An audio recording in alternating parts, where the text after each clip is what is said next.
D'après le dernier rapport du Forum économique mondial, il faudra 99 ans avant d'arriver à une égalité complète entre les hommes et les femmes et 257 ans avant d'arriver à une égalité dans le monde du travail. Le magazine, le mensuel Marie-Claire, en partenariat avec Connecting Leaders Club, a décidé d'accélérer le mouvement en organisant un think tank, en français courant, un groupe de réflexion qui convoquera spécialistes et décideurs et décideuses de tous bords pour faire des propositions.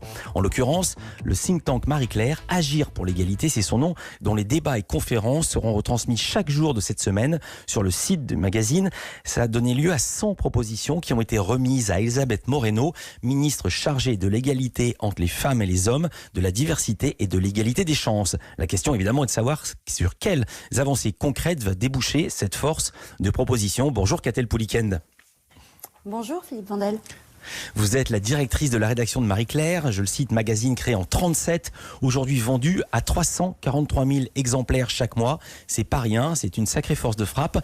Vous-même, vous avez animé quelques-unes des conférences de ce think tank Agir pour l'égalité qui avait été créé en 2018.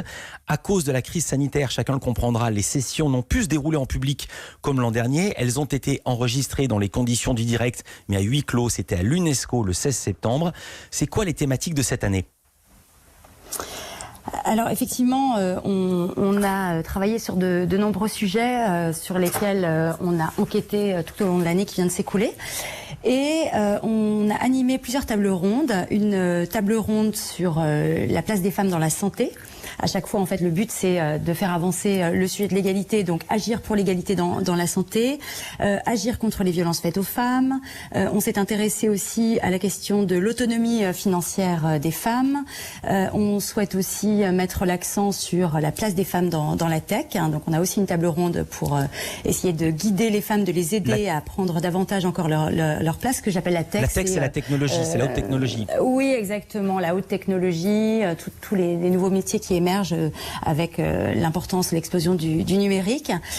On s'intéresse aussi à la place des femmes dans la ville et dans les transports, en se demandant comment faire pour les rendre plus accueillants pour les femmes.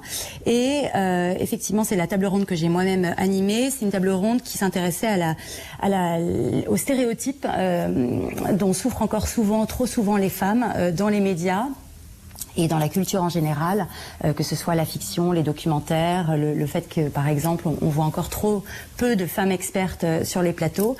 Et donc, c'était vraiment un débat qui non seulement faisait le bilan de la situation, mais essayait aussi de trouver des perspectives pour faire mieux plus tard. Ces différentes tables rondes, comme vous le disiez, ont été enregistrées dans les conditions du direct. Elles vont être diffusées à partir d'aujourd'hui sur marieclaire.fr avec un programme qui va se dérouler tout au long de la semaine jusqu'à vendredi prochain, le 2 octobre. Ici, on est une émission média, je ne peux que vous donner raison.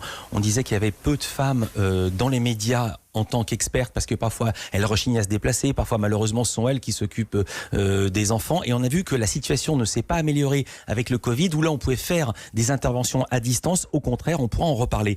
En mai dernier, vous aviez déjà organisé une conférence sur le site de Marie-Claire pour réinventer les villes, les transports, l'espace public, pour répondre aux attentes des femmes. On va entendre Marie-Pierre Badre, elle est conseillère régionale d'Île-de-France, et elle exposait des inégalités qui pour certains peuvent apparaître comme des détails, mais qui sont pourtant édifiants. On l'écoute. Par exemple, pour les terrains de football à la campagne, dans des communes comme les miennes, mais je suppose que c'est pareil dans les villes, le football, c'est destiné aux garçons. Donc, moyennant quoi, on fait un terrain de foot et on fait des vestiaires pour les garçons. Vous n'avez qu'à regarder, dans les villes où il y a des terrains de foot, il n'y a pas de vestiaire pour les filles. C'est pas grand-chose de faire un vestiaire pour les filles. Ça paraît simple, mais ça n'est jamais fait. Et aussi, on l'a remarqué, je ne sais pas si vous habitez à Paris, il y a des terrains de basket dans Paris, il n'y a tout le temps que des mecs qui jouent au basket sur les terrains de basket. Alors que le basket est un sport mixte. Évidemment, bien sûr, vous avez tout à fait raison. Je ne peux que donner raison à cette femme qui s'exprimait à l'instant. Ça fait partie effectivement des sujets qu'on a soulevés lors de notre think tank, qui encore une fois est un laboratoire qui enquête, qui écoute, qui ensuite est force de proposition aussi, et qui revendique finalement d'être lanceur d'alerte aussi. Pour revenir à votre question, en effet, la place des femmes dans la ville, dans la rue, nous préoccupe énormément. Le sentiment d'insécurité d'insécurité que ressentent énormément de femmes est absolument terrible. Et l'une des pistes qu'on a explorées aussi, c'est qu'on défend dans ce livre blanc que vous avez évoqué tout à l'heure, c'est le fait de développer ce qu'on appelle des marches exploratoires, le fait que des marcheuses volontaires identifient des éléments d'aménagement du territoire qui sont, selon elles, à l'origine de leur sentiment d'insécurité. Et qu'elles proposent collectivement des solutions. Le but étant évidemment d'associer les femmes en les rendant actrices de leur environnement pour investir ou même parfois réinvestir davantage l'espace public. On a encore plein de questions à vous poser. On va parler des transports, on va parler de la ville, on va parler de la fonction publique. Vous restez avec nous, Catel Pouliken, directrice de la rédaction du magazine Marie-Claire. À tout de suite. En compagnie de Catel Pouliken, directrice de la rédaction de Marie-Claire. Marie-Claire qui organise les conférences de son think tank Agir pour l'égalité. Ça fut enregistré et c'est désormais disponible sur leur site. À propos de l'environnement urbain, on parlait du concret. Sur quoi vont déboucher ces réflexions? Vous avez remis plusieurs propositions à Elisabeth Morano, la nouvelle ministre qui remplace, si j'ose dire, Marlène Schiappa, notamment pour inciter les conseils municipaux à donner des noms de femmes aux rues, aux nouveaux quartiers, des futures gares, des équipements publics. À quel nom pensiez-vous et qu'est-ce que ça va changer? Est-ce que c'est seulement symbolique ou est-ce que ça peut aller plus loin que ça? Évidemment, c'est tout à fait symbolique d'abord, mais c'est aussi un symbole qui peut vraiment inspirer de nombreuses jeunes femmes, des petites filles aussi. Donc on est extrêmement attachés à ce symbole. Je reviens juste à votre première question. L'idée, en fait, c'est de remettre effectivement nos 100 propositions à la fois au pouvoir public, dont Elisabeth Moreno, mais aussi d'autres ministres qui peuvent être intéressés par les sujets que nous avons couverts, la ministre de la Culture, Roselyne Bachelot, le ministre de l'Économie, Bruno Le Maire, etc. Et également à des entreprises privées. Nous avons de nombreux partenaires au think tank. Je peux en citer quelques-uns, aussi bien la RATP, donc entreprise publique, que Salesforce ou L'Oréal par exemple. On leur remet nos propositions. Ils sont évidemment garants d'une avancée de cette égalité femmes-hommes. Et ensuite, on va tirer les comptes avec eux et avec les pouvoirs publics, on l'espère, dans les mois qui viennent. La RATP, évidemment, vous parlez des agressions dans les transports, vous parliez de marche exploratoire, vous vouliez vous attaquer, si j'ose dire, au trottoir. Est-ce qu'on n'est pas en train de confondre la fièvre et le thermomètre? Est-ce qu'il ne faudrait pas plutôt s'attaquer aux types qui sont sur les dits trottoirs et qui agressent verbalement les femmes? Bien sûr, vous avez tout à fait raison, mais je pense que l'un n'empêche pas l'autre. Évidemment que l'éducation des garçons, l'éducation est essentielle. Et on a aussi d'ailleurs pas mal de propositions à faire qui relèvent pour le coup du ministère de l'Éducation. Je partage, évidemment. Le ministère des droits des femmes est apparu en 1974, c'était sous l'égide de Valéry Giscard d'Estaing. Il avait confié le poste à Françoise Giroud. Il y avait un vent de féminisme qui soufflait alors sur la France et qui ne manquait pas d'en exaspérer certains. Vous allez voir que parfois c'est tenace. Et Bertrand Blier, le cinéaste qui réalisait en 1976 le film Calmos avec Jean-Pierre Mariel et Jean Rochefort. Écoutez, document. Pardon monsieur, la rue Gustave Flaubert s'il vous plaît. Qu'est-ce que vous allez foutre, Gustave Flaubert? Ça ne me regarde pas, monsieur. Bah alors m'emmerdez pas, c'est tout ce que je vous demande. Oh, il est très aimable. En quel honneur? Ça, c'est incroyable. Je lui demande un renseignement, il m'insulte. De quel droit vous lui demandez un renseignement? Même dans la rue, on peut plus avoir la paix maintenant. Vous veniez nous les briser jusque sur les trottoirs. Y a pas de renseignement, y a pas de rue Gustave Flaubert, y a plus rien. Vous voyez pas que c'est un homme fatigué?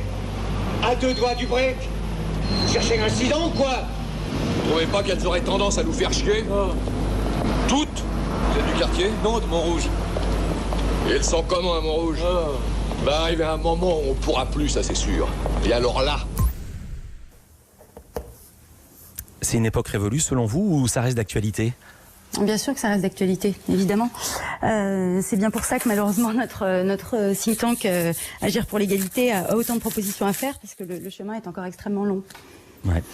C'est pas gagné, je suis pas là pour vous couper le moral, mais la semaine dernière, Elisabeth Morano dressait un bilan de la situation à l'Assemblée nationale. Elle avouait que même au sein de la fonction publique, la parité était loin d'être appliquée. On l'écoute. En effet, un constat s'impose. Alors que 62% des agents de la fonction publique sont des femmes, elles n'occupent que 41% des emplois de catégorie A+. Toute fonction publique confondue. Et derrière les grades et les échelons se cachent là aussi des inégalités salariales. La loi Sauvadet puis la loi Vallaud-Belkacem y ont apporté des corrections.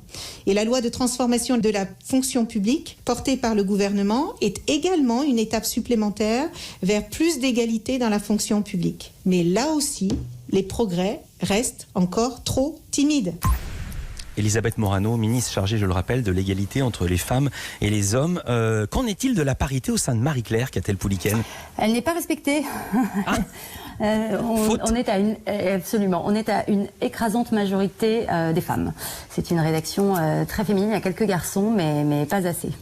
C'est un choix politique ? Non, vraiment pas. Vraiment pas. Je vais vous livrer une anecdote. Je suis la seule de ma promo de l'école de journalisme de Lille à travailler en presse féminine. C'était un secteur qui était très méprisé. Et j'ai beaucoup de collègues dans la presse, radio, télé, médias, tout confondu. Et on est très très peu. Donc j'incite vraiment les étudiants, les étudiantes à venir travailler à Marie-Claire et dans d'autres magazines dits féminins. On vaut beaucoup mieux que la caricature que certains le font parfois. Et ce matin, on entendait Femme Actuelle, votre confrère Hebdo qui lançait une nouvelle formule et le rédacteur chef était un garçon, on l'a entendu, dans le journal de Charles Decamps. Marie-Claire, vous avez lancé une nouvelle formule fin juillet qui actait votre arrivée à la direction et vous êtes arrivé avec une équipe rapprochée, 3 femmes, pas un seul garçon. Absolument. Le slogan... C'est vrai, mais ce sont des femmes de grand talent, donc je ne voulais pas m'en priver. Le slogan de Marie-Claire, c'est désormais la voix des femmes, le sens de l'époque. Qu'est-ce que ça veut dire ?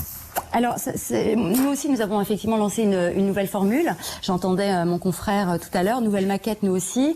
J'ai voulu que Marie-Claire devienne un peu plus solaire, jusque dans ses couvertures. C'est-à-dire que maintenant, on n'a plus peur d'avoir une femme qui sourit en une de Marie-Claire. Attendez, je vous interromps. Ouais. C'était interdit autrefois ? Je sais pas, mais enfin, j'avais jamais fait attention à ça. Non, interdit, non, certainement pas. Mais enfin, ces derniers temps, ça arrivait moins souvent, je dirais. Ouais.